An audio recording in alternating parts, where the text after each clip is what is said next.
Est-ce qu'on peut encore encourager nos braves amis? Bravo.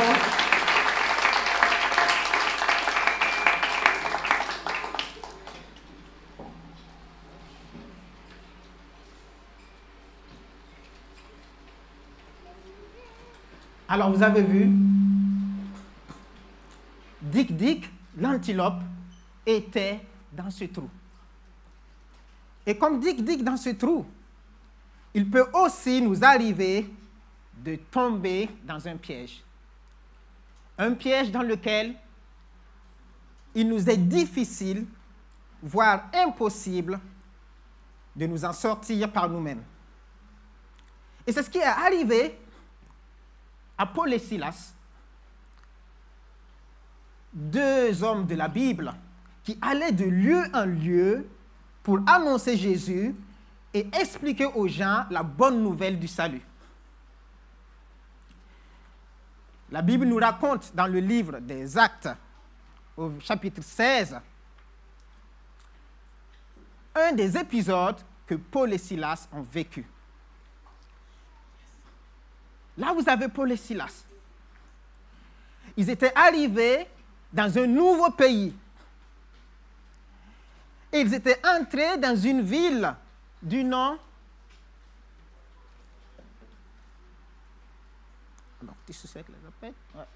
Ils étaient arrivés dans une ville du nom de Philippe. Là, on ne voit pas très bien, mais c'est là, le dernier rouge là, au fond, à l'angle. Ils étaient arrivés dans cette ville, ils sont entrés, et alors qu'ils cherchaient un endroit pour prier, ils ont rencontré un groupe de femmes au bord d'une rivière. Et Paul et Silas se sont mis à discuter avec ces femmes, à leur annoncer l'évangile, à leur parler de Jésus. Et le Seigneur a permis que l'une d'entre elles, du nom de Lydie, ouvre son cœur à Jésus. Lydie va même se faire baptiser et sa famille aussi va se faire baptiser. Et cela a dû encourager Paul et Silas dans leur travail. Mais cependant, les choses ne sont pas toujours aussi simples lorsqu'on annonce le Seigneur Jésus-Christ. Et la suite de l'histoire va nous le montrer. Paul et Silas rencontrent une autre femme. Et la Bible nous dit que cette femme était esclave et qu'elle prédisait l'avenir. Elle était esclave signifie qu'elle n'était pas libre. Elle travaillait malgré elle pour des personnes. Et elle prédisait l'avenir, ça veut dire qu'elle annonçait des choses qui allaient arriver. Elle annonçait les choses à l'avance. Et la Bible nous dit qu'elle avait un esprit de divination qui lui permettait de faire cela. C'est un esprit qui ne venait pas de Dieu, mais de Satan, du diable. Et la Bible nous met en garde de consulter de telles personnes. Et quand cette femme, elle voit Paul et Silas, elle commence à les suivre. Et elle criait derrière eux. Elle disait, « Ces hommes sont les serviteurs du Dieu très haut et ils nous annoncent le chemin du salut. » Wow.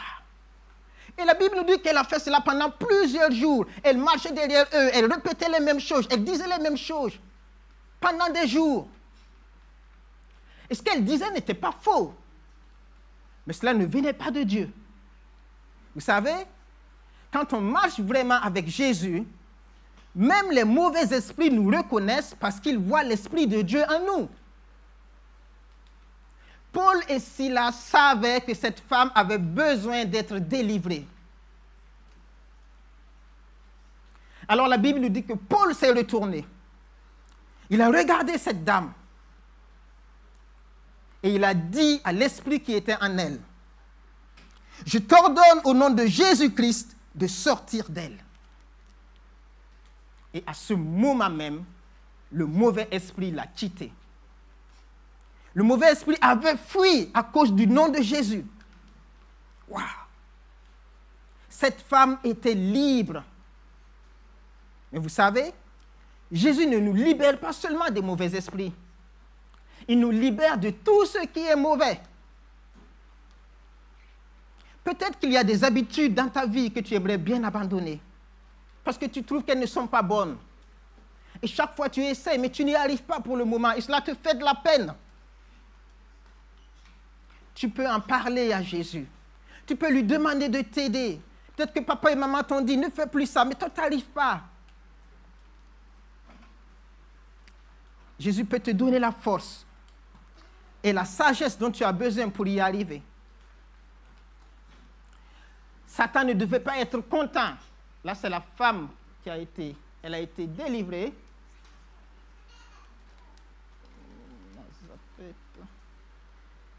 Et Satan ne devait pas être content de voir son mauvais esprit sortir de cette femme.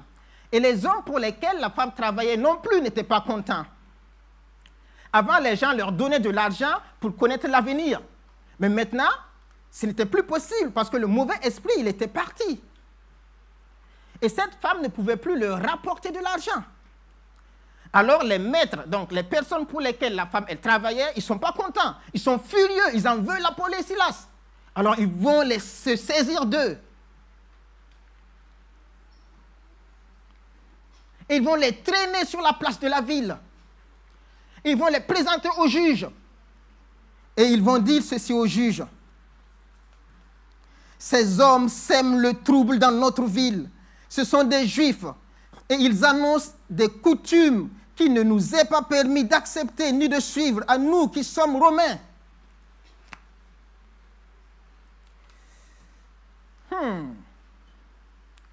Et la Bible nous dit que toute la foule s'est soulevée aussi contre Paul et Silas pour avoir fait du bien. Ils étaient devenus les ennemis de tout le monde. Et cela nous arrive souvent à nous les chrétiens. Quand nous voyons des gens qui ne connaissent pas le Seigneur Jésus, nous avons de la peine pour eux parce que nous savons qu'ils sont séparés de Dieu. Alors parfois nous essayons de leur annoncer l'évangile. Mais il arrive que certaines personnes se retournent contre nous. Ça peut arriver à l'école avec les copains. Peut-être qu'ils savent que tu es chrétien ou que tu es chrétienne. Peut-être qu'une fois tu as voulu leur parler de Jésus. Ils n'étaient pas contents. Ça peut arriver. Et les gens peuvent se moquer de toi à l'école. Ça peut arriver au travail pour les adultes, avec les colères de travail. Ça peut arriver au quartier avec les voisins. Ça peut même arriver dans une même famille. Il y a des tensions à cause du nom de Jésus, à cause de la bonne nouvelle. Ce n'est pas facile d'annoncer Jésus et en même temps, c'est la meilleure chose à faire. Une fois, je suis allé avec l'église Action Biblique de Renan, pour ceux qui savent où ça se trouve, pour évangéliser. Et on était sur la place du marché. Il y avait un stand. On avait des livres, des Bibles et des livres chrétiens qu'on donnait. Il y avait aussi des livrets pour des enfants. Des petits livrets comme ça. Avec des dessins. Et moi, j'étais là ce jour-là avec l'église, avec quelques personnes. Et on était juste arrêtés, les gens passaient, on donnait des livres, on donnait des Bibles. Et il y en a qui prenaient, il y en a qui ne prenaient pas. Et entre-temps, j'ai vu une fillette d'environ 10 ans qui était là avec sa trottinette. Il y avait le marché, hein, les gens vendaient des choses et tout. Elle était là, elle passait avec sa trottinette, elle repassait. Moi, je la regardais. Je ne sais pas si elle m'a vu, mais en tout cas, elle était là pendant plusieurs minutes. Elle tournait. Et à ma grande surprise, elle est venue vers moi avec sa trottinette. Elle s'arrête devant moi, elle me regarde et puis elle dit, « Tu fais quoi ?» Je dis, je distribue des livres à ceux qui veulent. Elle a dit, je peux voir? Je dis, bien sûr, je lui ai montré ce que je distribuais. Et puis elle a dit, est-ce que je peux avoir? Je dis, mais oui, mais sers-toi, qu'est-ce que tu voudrais avoir? Prends ce que tu veux. Alors elle a pris un livre comme ça, avec l'histoire de Bartimée. Elle m'a dit merci, et puis elle est partie avec sa trottinette. Quand je me suis retourné, elle était assise, il y avait un escalier, elle était assise sur l'escalier, elle était vraiment en train de lire. Elle était en train de lire. J'étais tellement content dans mon cœur, je dis, waouh, merci Seigneur, elle est en train de lire. C'est la bonne nouvelle, ça. Quelques minutes après, elle revient vers moi. Et vous savez ce qu'elle me dit? Est-ce est-ce que tu peux m'expliquer? J'ai dit, tu veux que je t'explique? Elle dit, oui. Alors, je me suis mis à sa taille. J'avais le livre comme ça. Je lisais avec elle et je lui expliquais ce qui était arrivé avec Bartimée, qui était aveugle et qui criait à Jésus pour recouvrer la vue. Tout se passait très bien jusqu'au moment où j'entends une voix assez forte qui disait « Hé, mais qu'est-ce que vous faites? Non, mais qu'est-ce que vous faites ?» Et je me relève et c'était le papa de cette fille-là. Il n'était pas là depuis le temps et maintenant il était là tout d'un coup. Il n'était pas content. Il était en colère. Et il a dit, vous n'avez pas le droit. Je vais appeler la police. Vous n'avez pas le droit. S'il avait appelé la police, j'aurais pu avoir des problèmes. Et là, je ne dis pas un seul mot, je prie dans mon cœur. Je dis, Seigneur, c'est pour toi que je suis ici. Et cette fille est venue me voir et elle avait commencé à entendre la bonne nouvelle. Moi, je ne peux rien devant cette situation. Je te remets la situation. Et tout à coup, c'est la fille qui se jette sur son père et qui dit, mais papa, c'est moi, je lui ai demandé de m'expliquer, mais qu'est-ce que tu fais? Et comme si elle voulait lui donner des coups de poing, elle se battait contre son papa. Et tout le monde dans le marché était en train de suivre un spectacle. Et moi, je t'ai arrêté comme ça, sans un mot. Et le papa, il se calme. Il va chercher la trottinette de sa fille, il prend la main de sa fille, et à ma grande surprise, il vient même, il récupère le livret, et il part avec. C'est lui maintenant qui va raconter l'histoire à sa fille. Le Seigneur avait fait son travail. Et moi, j'ai dit, merci Seigneur. Mais pour le moment, ce n'était pas facile pour Paul et Silas. Les juges, ont fait arracher leurs vêtements. Et ils les ont fait battre à coups de fouet. Et comme si cela ne suffisait pas, ils les ont jetés en prison. Et dans la prison, ils ont demandé au gardien de bien les surveiller. Et le gardien, il a attaché leurs pieds avec des blocs de bois pour qu'ils ne puissent pas s'échapper. Wow. Paul et Silas, dans cette prison, me font penser à Dick, l'antilope qui était tombée dans le trou et qui était incapable de sortir par elle-même. Si tu avais été à leur place, peut-être que tu aurais été découragé. Peut-être que tu aurais crié à Dieu en pleurant, mais pourquoi tout ça, ça m'arrive? Pourquoi ce malheur? Peut-être que tu aurais été tenté de ne plus jamais parler de Jésus. Mais Paul et Silas font tout le contraire. Vous savez ce qu'ils font? La Bible nous dit qu'ils priaient et chantaient. Malgré les coups de fouet, malgré la prison, malgré les blocs de bois à leurs pieds, ils avaient de la joie au cœur parce qu'ils savaient que Dieu ne les abandonnera jamais. Ils priaient et chantaient et tous les autres prisonniers les écoutaient. Et quelque chose s'est passé. Vers le milieu de la nuit, alors que Paul et Silas étaient en train de chanter, la Bible nous dit que la terre a tremblé. Boum!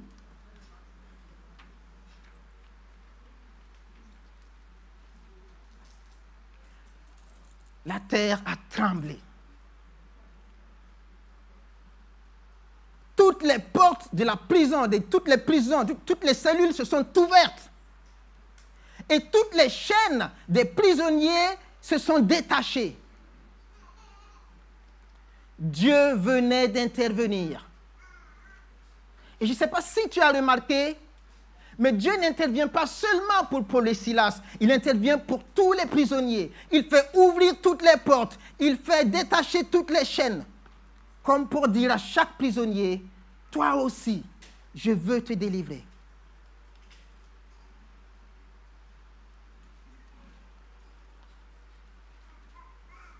Dieu aimerait que chaque personne soit sauvée. Mais pour cela, l'homme doit lui faire confiance et croire à Jésus-Christ, le seul sauveur qu'il nous a envoyé. Et d'ailleurs, quelque chose d'exceptionnel va encore se passer dans cette prison. Le gardien de la prison, il s'était endormi et il venait de se réveiller à la suite du tremblement de terre. Et il se rend compte que les portes sont ouvertes. Si les portes sont ouvertes, c'est que les prisonniers, ils sont où? Ils se sont enfuis, normalement. Mais non, ils ne font pas ça. Mais d'abord, le gardien, quand il voit ça, quand il voit les portes ouvertes, il sait que si les prisonniers se sont enfuis, c'est lui qui doit payer de sa vie, parce qu'il n'a pas bien fait son travail. Alors, il préfère mourir de ses propres mains.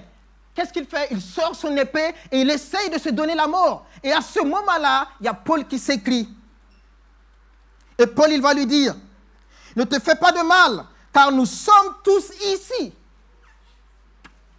Aucun prisonnier ne s'est enfui. Tout le monde était resté là, malgré qu'il y avait la possibilité de s'enfuir. Le gardien ne peut pas le croire. Il demande de la lumière dans la nuit noire. Il rentre dans la cellule où il y avait Paul et Silas. Il veut vérifier. Et il se rend compte que Paul et Silas étaient vraiment là. Alors quand il les voit, il ne peut pas y croire. Quand il les voit, il se met à genoux devant eux. Et il tremble de tout son corps. Il les fait sortir. Et il va leur demander, il va poser une question à Paul et Silas. « Seigneur, que faut-il que je fasse pour être sauvé ?» Il avait compris que le tremblement de terre et tout ce qui venait de se passer dans cette prison était l'œuvre du Dieu de Paul et Silas. Alors Paul va lui répondre calmement, simplement, « Crois au Seigneur Jésus et tu seras sauvé, toi et ta famille. » Mais cela ne signifie pas que si le gardien de la prison, il croit à Jésus, toute sa famille sera immédiatement sauvée. Non, parce que le salut est quand même personnel et individuel. Ce n'est pas parce que mes parents sont chrétiens que je deviens chrétien en même temps. J'avais encore 6 ans quand je suivais ma maman pour aller à l'église. Elle était déjà chrétienne. Et quelques années après, le Seigneur m'a permis de me rendre compte que moi aussi, j'avais besoin de faire le pas, de lui parler, de lui demander pardon pour mes péchés, de le recevoir dans ma vie comme mon sauveur et mon Seigneur. Et ça, vous l'avez chanté aujourd'hui. Que vous croyez que Jésus est mort pour vous et qu'il a payé le prix de vos péchés.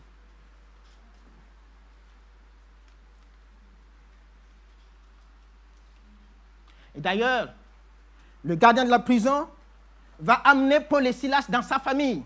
Et Paul et Silas vont aussi annoncer la parole de Dieu à toute sa famille. Et tout le monde a cru et tout le monde s'est fait baptiser. Comme c'est merveilleux, comment le Seigneur a encouragé, a conduit les choses et encouragé Paul et Silas, ses serviteurs, dans un moment qui était très difficile pour eux. Le gardien de la prison a même lavé leurs plaies. Et la Bible nous dit que le lendemain, les juges les ont fait libérer de la prison. Waouh! Ils peuvent continuer leur chemin. Ils peuvent continuer à annoncer l'évangile. Le Seigneur avait tout conduit. Et pour conclure, on pourrait dire que de façon générale, d'une manière générale, la Bible enseigne que le monde entier est tombé dans un piège. Comme Dick l'antilope. Et le chasseur qui a posé ce piège, c'est Satan, c'est le diable. Et il aimerait nous garder dans ce piège. Et rester dans ce trou, c'est mourir et être séparé de Dieu pour toujours. Mais Dieu a prévu un plan pour nous tirer d'affaire. Il a envoyé quelqu'un de plus fort que l'éléphant. Et cette personne, c'est Jésus. Et Jésus, il est venu et comme s'il était descendu dans notre trou, il est mort à notre place. Et Dieu le Père l'a ramené à la vie. Et maintenant, Jésus se tient au bord du trou. Il te regarde et il te dit, comme l'éléphant qui parlait à Dick, il te dit, je peux te sortir de là. Fais-moi confiance. Ce n'est pas à toi de faire des efforts. Je suis assez fort, assez puissant pour te tirer du trou. Il n'y a plus de raison que le monde que les gens dans le monde restent dans ce piège. Jésus est là au bord et il veut les tirer d'affaire. Et c'est cette bonne nouvelle qu'il nous envoie annoncer partout autour de nous. Même si c'est difficile, même si les gens se moquent de nous, même si les gens nous maltraitent comme ils l'ont fait à Paul et à Silas, nous devons garder notre foi, persévérer, continuer à faire la volonté de Dieu. Parce que Dieu nous aime et il ne nous abandonnera jamais. N'est-ce pas? Alors voilà. Voilà ce que j'avais encore à partager avec vous ce matin. Que le Seigneur vous bénisse et je vais encore prier. Et notre Dieu et Père, merci pour ta grâce et ta fidélité. Merci pour chaque enfant, merci pour chaque adulte. Merci pour ta parole qui est la vérité. Aide-nous, Seigneur, à la mettre en pratique dans la vie de tous les jours, malgré la persécution, malgré le rejet, malgré les moqueries. Seigneur, aide-nous à continuer à marcher avec toi. Bénis chacun de nous, encourage chacun de nous, et que toute la gloire soit à toi, au nom de Jésus-Christ, ton Fils bien-aimé. Amen. Et si tu veux continuer à annoncer la bonne nouvelle, le Seigneur t'encourage avec un verset dans Romains 10 au verset 15, où il dit qu'ils sont beaux les pieds de ceux qui annoncent de bonnes nouvelles. Dieu aime ce que tu fais, il l'apprécie et il te dit, continue à témoigner de moi, continue à marcher dans la foi, je suis avec toi et je ne vais pas t'abandonner.